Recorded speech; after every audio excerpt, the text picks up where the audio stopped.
Ever been there? Standing at an ATM, needing cash, you insert your Roger card, punch in your PIN, and then declined. That sinking feeling. It's frustrating, inconvenient, and sometimes downright stressful.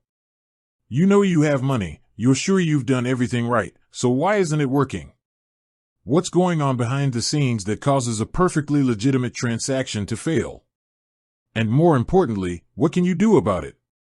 Today, we're diving deep into the world of declined Roger ATM usage.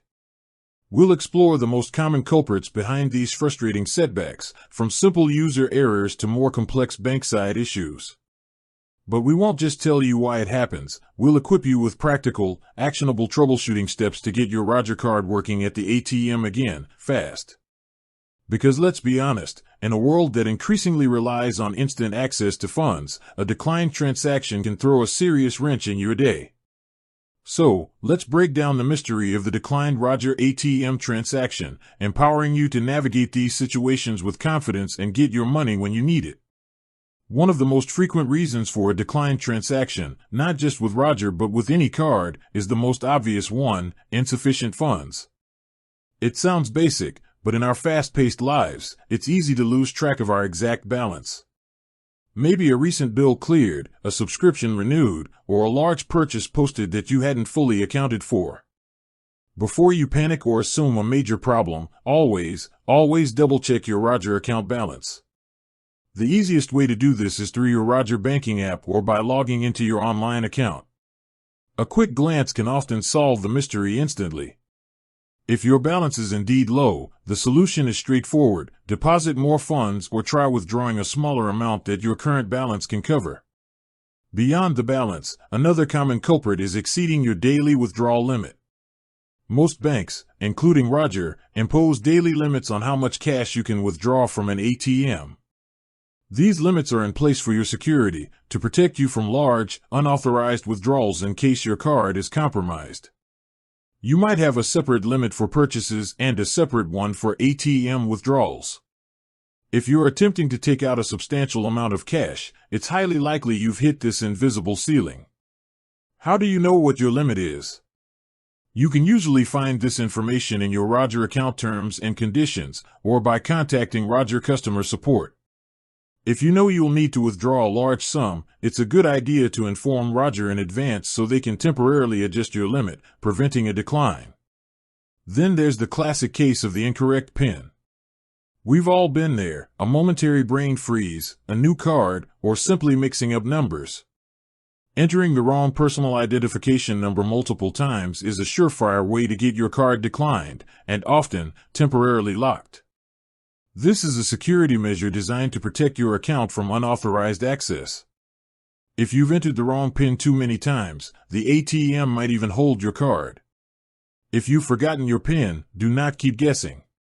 Instead, contact Roger customer support to inquire about resetting your PIN.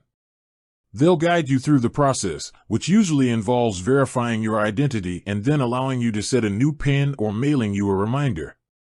Remember, your PIN is a critical security key. Protect it, and if in doubt, get it reset. Moving on, sometimes the issue isn't with your account or your memory, but with the card itself. Has your Roger card expired? Debit and credit cards have expiration dates printed on them. Attempting to use an expired card will always result in a decline. Check the valid through or expires date on your Roger card. If it's passed, you should have received a new card in the mail. If not, contact Roger immediately to request a replacement. Similarly, your card might not have been activated yet. When you receive a new Roger card, there are typically activation instructions included. This might involve making a phone call, activating it through the Roger app, or making a small purchase. If you haven't activated your card, it won't work at the ATM. Another security-related decline can occur if Roger flags your transaction for suspicious activity. This is where your bank is proactively trying to protect you from fraud. If you're making a withdrawal in an unusual location, especially internationally, attempting a significantly larger than normal transaction, or making multiple rapid withdrawals, Roger's fraud detection system might flag it as suspicious. They'll decline the transaction to prevent potential fraudulent activity. The best way to prevent this is to notify Roger beforehand if you plan to travel, especially internationally, or if you anticipate making unusually large transactions. A quick call or a notification through their app can save you a lot of hassle. If your transaction is declined for this reason, you'll usually receive an alert from Roger via text or email, asking you to confirm the transaction's legitimacy. A quick confirmation can often unblock your card almost immediately. Sometimes, the problem isn't with your card or your account, but with the ATM itself. ATMs can suffer from various technical glitches. It could be an out-of-service message indicating a general malfunction, or it might simply be out of cash. While frustrating, these are external issues beyond your control. If you encounter an ATM that appears to be malfunctioning, try using a different ATM, ideally one from a different bank or a different location.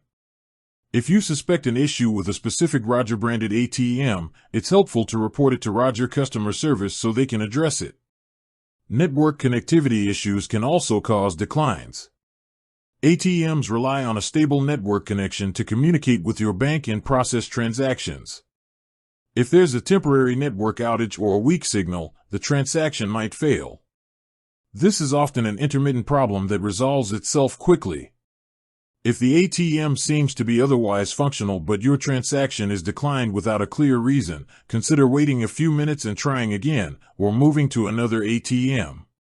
Less common, but still possible, are issues related to your personal information not matching bank records.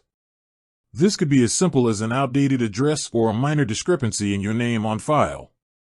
While less likely to cause an ATM decline specifically, if you've recently moved or changed your name, it's worth ensuring your information is completely up to date with Roger. This usually impacts online transactions or new card applications more than ATM usage, but it's good practice to keep your details current. Another potential, though infrequent, reason is a damaged or demagnetized card. If your Roger card has a bent chip, a scratched magnetic stripe, or has been exposed to strong magnetic fields, it might not be readable by the ATM. Try inserting your card in different ways. Or if the ATM has a swipe option, try swiping it.